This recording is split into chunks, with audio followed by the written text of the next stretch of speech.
Hi, I'm Amber Collins, and I never thought the people who raised me would go so far as to lock me out of my own home. But when they stole my keys, they didn't just shut me out, they pushed me into a decision that turned everything upside down. The Tuesday it happened was like any other. The air was thick with the late summer heat of Ohio, and my shift at the clinic had been long. All I wanted was to get home, kick off my sensible nurse shoes, and sink into the worn-out armchair in the living room, the one that had been my grandmother's. I turned onto my street, the familiar oak trees forming a canopy overhead. There it was, the small blue house with the white trim, the house I had poured my life into. But something was wrong. I parked my car and walked up the familiar concrete path. I noticed the porch light was off, which was strange. My mom, Helen, was obsessive about leaving it on for me. I slid my key into the lock, but it wouldn't turn. I tried again, jiggling it, my frustration growing. It felt like the lock was jammed. I knocked, first gently, then with more force. Mom? Dad? Mark?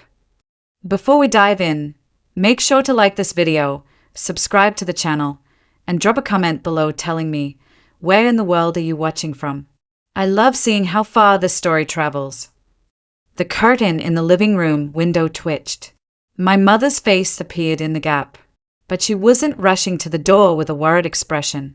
She was just standing there, her face a blank mask. Then, the corner of her mouth lifted. It wasn't a smile. It was a smirk, cold and sharp. It cut right through the glass and into my chest. My blood ran cold. Behind her, my brother, Mark, came into view. He was holding my keychain, the one with the silver locket from my grandmother and the ridiculous fluffy flamingo I'd bought on a whim. He dangled it for a moment, then walked to the front door, slid open the mail slot, and dropped the keychain onto the porch. It landed with a soft, metallic jingle that sounded like a death knell. "What are you doing?" I yelled, my voice cracking. "Let me in." The door opened, but only a few inches, stopped by the chain lock. My father, Richard, stood in the opening. His face, which I had always known as kind, looked like it was carved from stone. "What's going on?" I pleaded, my heart hammering against my ribs. "Why won't my key work?"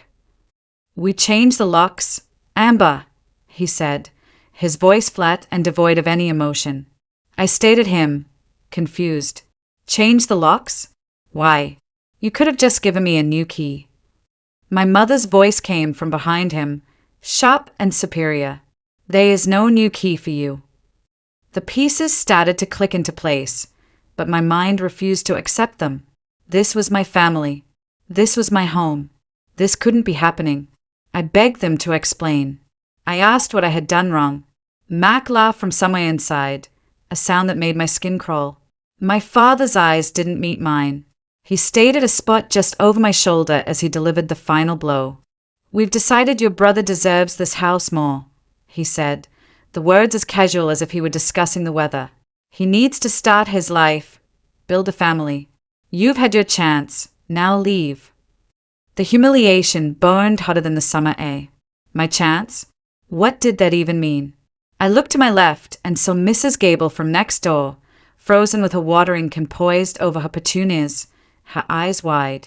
On the other side, the Henderson kids had stopped the game of catch to stay. My private nightmare had become a public spectacle. My own family was shoving me off my own porch in front of the entire neighborhood.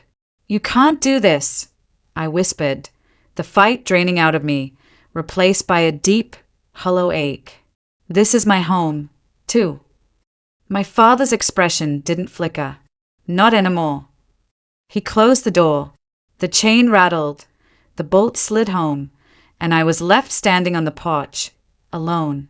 I don't remember driving away. The next thing I knew, I was parked in the lot of a grocery store miles away, the engine off, the car filled with a suffocating silence. My hands were shaking on the steering wheel. I replayed my father's words over and over. Asterisk, "You've had your chance, asterisk." My mind flooded with memories, each one a fresh wave of pain. I remembered when my father lost his job at the factory 5 years ago. I was 24, working double shifts as a waitress to pay for my nursing prerequisites.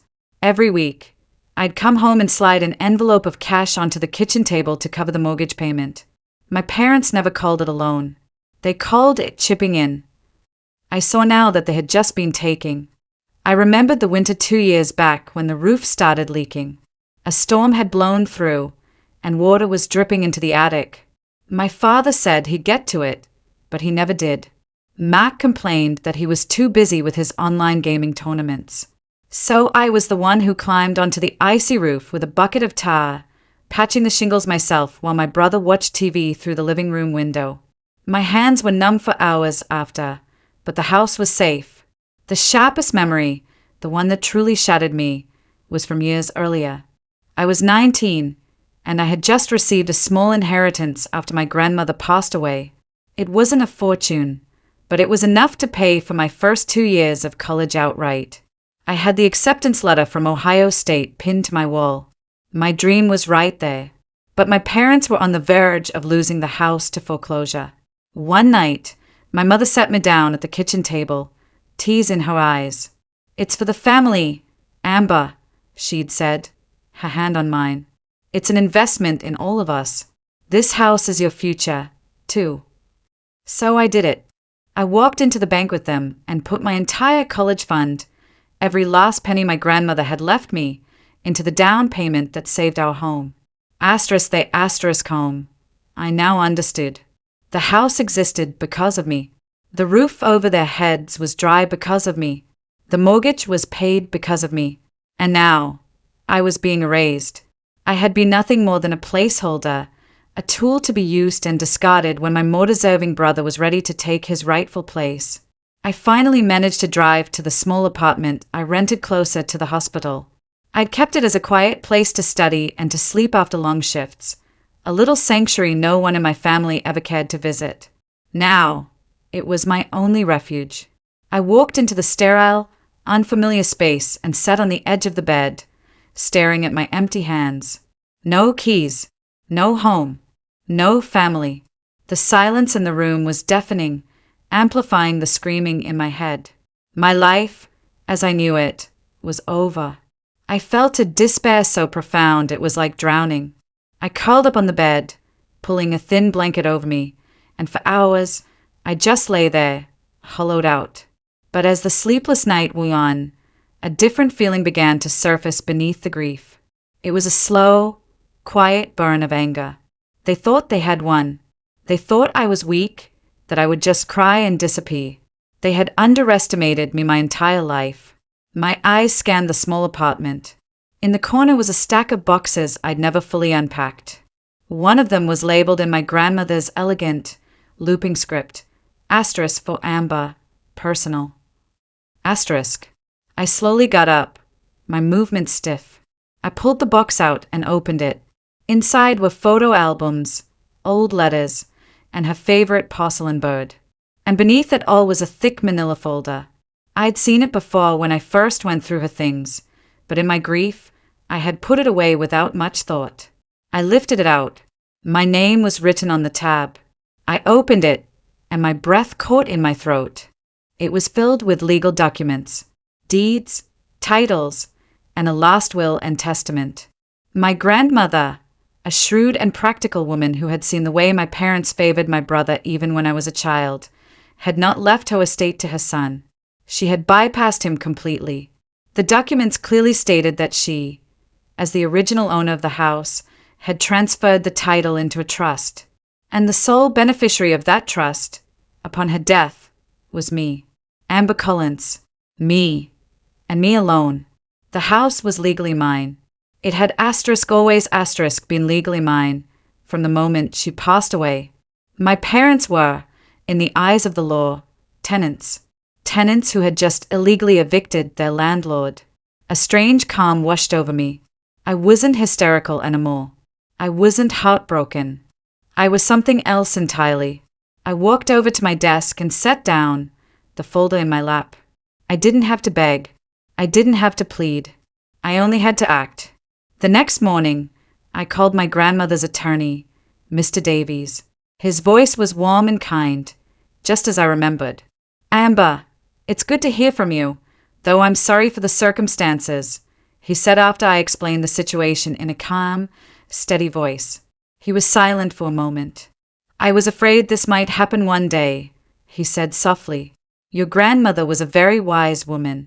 She wanted to ensure you were protected. The documents are ironclad. The house, and everything in it that belonged to her, is yours. Your family has absolutely no legal claim. You can enforce this, Amber. What does that mean? I asked, though I already knew the answer. It means you can have them removed. That afternoon, my phone rang. It was Mark. His voice was casual, almost friendly, a complete reversal from the mocking laughter of the night before. Hey, sis, he said, the word sis feeling like an insult. Look, things got a little heated last night. Mom and Dad were just stressed. Why don't you come back home? We can talk it out. Don't make this ugly. It wasn't an apology. It was a tactic. They realized I wasn't going to vanish quietly, and now they were trying to reel me back in, to manage me, to control the situation. They weren't sorry. They were scared. I felt a spine of steel form inside me. Make this ugly. I replied, my voice perfectly calm. You already did that when you threw my keys on the porch. Come on, Amber. Don't be dramatic. It's too late for that, Mark, I said. I've already made the call. You'll hear soon enough. I hung up before he could respond. The next 2 days was silent. Then, the storm broke. My phone exploded with texts and calls from my parents, my brother, even my aunt. They were furious, accusing me of betrayal, of destroying the family. Asterisk, how could you do this to us? Asterisk, my mother texted. Asterisk, after everything we've done for you. Asterisk. The irony was so bitter it almost made me laugh. Then, I got a call from Mr. Davies. The eviction notice was served an hour ago, he said. They have 48 hours to vacate the premises. Within days, the court order arrived. The truth was now undeniable, written on official letterhead. The neighbors were watching again. But this time, they weren't watching my humiliation. They were watching as a moving truck pulled up to the curb. They were watching as my father directed the movers, his face a mask of thunderous rage. They were watching as my mother carried out boxes of kitchen supplies, refusing to look anyone in the eye.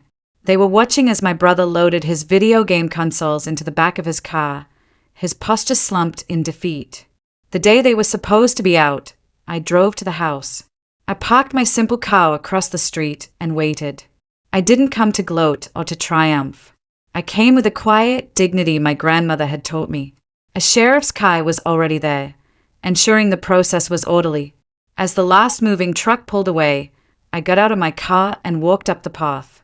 Mark was standing on the lawn, and when he saw me, his face contorted with rage.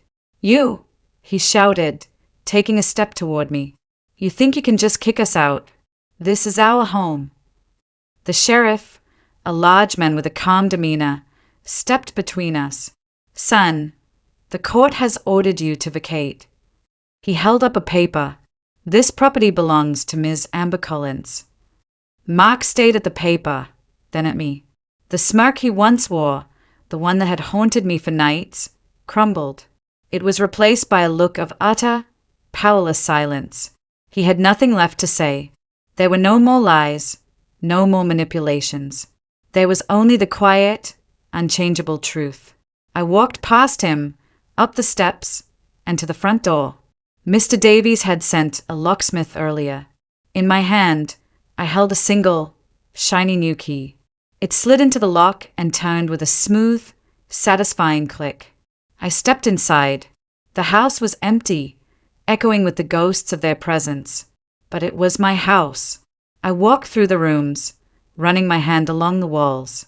Then I went back to my car and retrieved the one thing I had brought with me, a framed photograph of my grandmother, her smile bright and loving. I walked to the fireplace and set the picture on the mantel, right in the center of the room. I could hear my brother still yelling outside, his voice muffled by the thick wooden door. My parents were probably shouting, too. Their desperate banging on the door started, a frantic, hollow sound.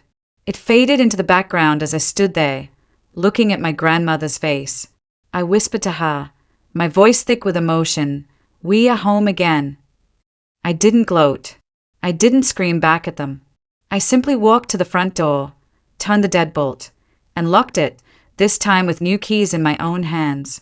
The noise from outside eventually stopped, replaced by the sound of a car engine starting and driving away. And then there was peace.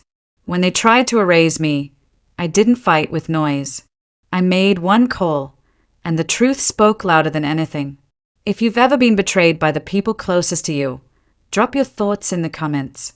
And don't forget to like, subscribe, and share for more stories of betrayal that end in quiet justice.